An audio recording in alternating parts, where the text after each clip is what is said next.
আসসালামু আলাইকুম এভরিওয়ান, কী অবস্থা সবার? আমি নাহিন মুনকার আবারও আর একটা ভিডিও নিয়ে তোমাদের সামনে চলে আসছি। তো ভাই, ভিডিওটা হচ্ছে gravity and gravitation HSC first পেপারের ফিজিক্সের চ্যাপ্টার 6-এর। এইটা হচ্ছে একটা মানে খুব সুন্দর একটা প্রবলেমেটিক আর কি অধ্যায়। তো এই অধ্যায়টাতে আমরা এর আগেও আমার প্লেলিস্টে বেশ কয়েকটা ভিডিও আমরা মানে প্রবলেম আমরা সলভ করছি। দেন আমরা এই প্রবলেমটাতে চলো মুভ করি। হ্যাঁ, এই প্রবলেমটা কিন্তু খুবই ইজি, খালি একটা কনসেপ্ট একটু মাথায় রাখতে হবে, এই আর কি।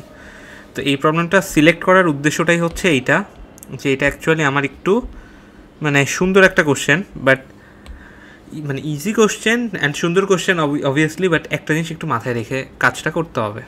ঠিক আছে, ওকে, তাহলে চলো আমরা কোশ্চেন পড়ি। কোশ্চেনে কী বলছে? Two concentric spherical shells have masses M1 and M2। আচ্ছা, তাইলে আমাকে বলছে হচ্ছে দুইটা কনসেন্ট্রিক স্ফেরিক্যাল শেল, তার মানে একটা শেলের মধ্যে আর একটা শেল রয়েছে, বুঝছো? এটা হচ্ছে কথা। অ্যান্ড রেডিয়াস দেওয়া আছে R1 আর R2, যেখানে R1টা R2 থেকে ছোটো। ওকে, তাহলে what is the force exerted by this system on a particle of mass m if it is placed at a distance এইটা। অর্থাৎ আমি যদি এখন তোমাদেরকে একটু চিত্রটা এঁকে দেখাই, তাহলে তোমাদের বুঝতে সুবিধা হবে। চলো, ফার্স্টে হচ্ছে একটা বড় গোলক আঁকাই। আচ্ছা, এইটার মধ্যে আবার আমার আর একটা আছে, ঠিক আছে? তো এটাকে একটু ফিক্সড করার জন্য কোথাও একটা, হ্যাঁ ঠিক আছে। আচ্ছা, এখন তোমার যেটা বলছে এটা হচ্ছে আমার সেন্টার।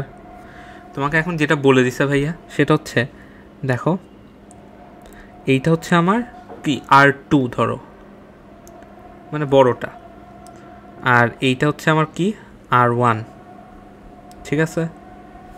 আচ্ছা, আর তোমার ম্যাস M কোথাও একটা এরকম এই জায়গাটায় আছে। ওকে, আচ্ছা, এখন তোমাকে যেটা বলছে এখানে কিন্তু ম্যাস M এর কথা বলা আছে, দেখো। তো এখন তোমাকে যেটা বলছে ভাইয়া সেটা হচ্ছে এই যে দুইটা শেল আছে হলোস্ফিয়ার, কিন্তু ঠিক আছে, এটা কিন্তু হলোস্ফিয়ার মানে মাঝখানে ফাঁকা থাকে, ঠিক আছে? আচ্ছা, তো এই ফাঁকা থাকা অবস্থায় কি বলছে, এই M যে ভরটা আছে আমার এখানে, এই M যে ভরটা আছে এই ম্যাসের উপর কি পরিমাণ ফোর্স জেনারেট করতেছে এই দুইটা হলোস্ফিয়ার বা এই দুইটা ধরো কনসেন্ট্রিক শেল, এই ম্যাসটার উপরে আমার কি পরিমাণ ফোর্স জেনারেট করতেছে এইটাই আমার বের করতে হবে। তো ফার্স্ট অফ অল একটা জিনিস এখানে লেখা আছে যে এইটার দূরত্বটা এইটা আমরা কীভাবে বুঝছি, দেখো R1 + R2 / 2, তার মানে R1-এর থেকে বড় হবে। মানে এই জিনিসটা যদি আমি এভাবে একটু লিখে দিই তাহলে সবচেয়ে সুন্দর হয়। সেটা হচ্ছে এটা ধরো R1-এর থেকে বড় হবে, এইটার যোগফলটা, এদের যেহেতু অ্যাভারেজ তাহলে অবভিয়াসলি R2-র থেকে আমার ছোট হয়ে যাবে, ঠিক আছে? আচ্ছা, আর এখানে দেখো শেল বলছে, শেল, ঠিক আছে? এটা হচ্ছে আমার শেল বলছে, শেল মানে আমার হলোস্ফিয়ার।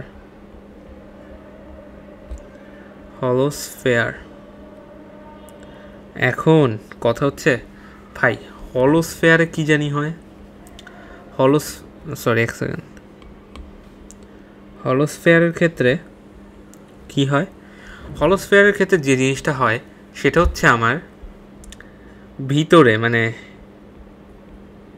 ইনসাইড দ্য শেল, এটা লিখেই দেই যাতে বুঝতে সুবিধা হয়। ইনসাইড দ্য শেল যে কাহিনিটা হয় সেটা হচ্ছে আমরা জানি যে তোমার ইলেকট্রিক ফিল্ডটা 0 হয়, তাই না? অ্যান্ড ইলেকট্রিক ফিল্ড 0 হইলে অবভিয়াসলি আমার ফোর্স যেটা জেনারেট হচ্ছিল সেটাও 0 হয়ে যায় না? অবভিয়াসলি সেটাও 0 হয়ে যায়। তার মানে তোমরা আমাকে একটা জিনিস উত্তর দাও, সেটা হচ্ছে এই যে আমার R2, ঠিক আছে, এই যে M2 বলো বা এখানে যে রেডিয়াস R2, এই যে বড় যে শেলটা রয়েছে, এইটার কি অ্যাকচুয়ালি এখানে কোনো মাহাত্ম আছে? মানে এখানে ওর কোনো অ্যাপ্লিকেশন কি এই ম্যাথে আছে অ্যাকচুয়ালি? তোমাদের কি মনে হয়? অবভিয়াসলি নাই। এইটাই হচ্ছে ক্যাচ, ঠিক আছে? আচ্ছা, তো এখানে আমরা একটা জিনিস লিখে দিই। So the mass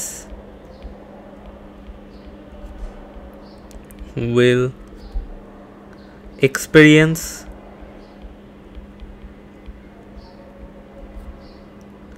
the force exerted by shell 1 only, হ্যাঁ মানে ছোট গোলকটা দিয়ে আমাদের কি করবে, ম্যাচটার উপর ফোর্স জেনারেট করতেছে, এটা কাজ করবে। ওকে, তাহলে চলো আমরা এটা লিখে ফেলি যে ফোর্সটা কী হবে তাইলে আমাদের।